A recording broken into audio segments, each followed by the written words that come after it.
İsmim Yıldız Taner'dir. Alay Viyana'nın Özgün Alası'nda kalıyorum, yani yerimi tutuyorumdur.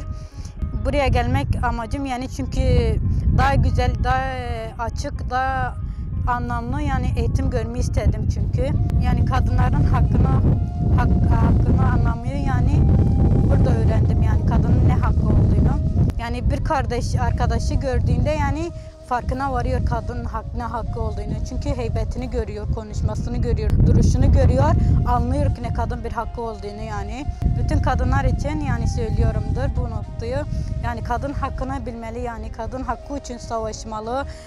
Yani anlamalı, anlatmalı, yani önderliğin felsefesini okumalı yani. Bir Özgün Alay'da yani benim kalışım, yerimi tuttuğum noktadır. Yani birincisidir, mutluluktur benim içindir.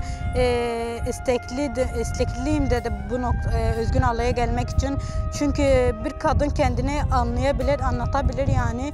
Bir Türkmen kadının olduğum için yani hakkımızı anlamak için geldim. Yani kadınlar için ne kadar fark olmadığı için anlamaya geldim yani.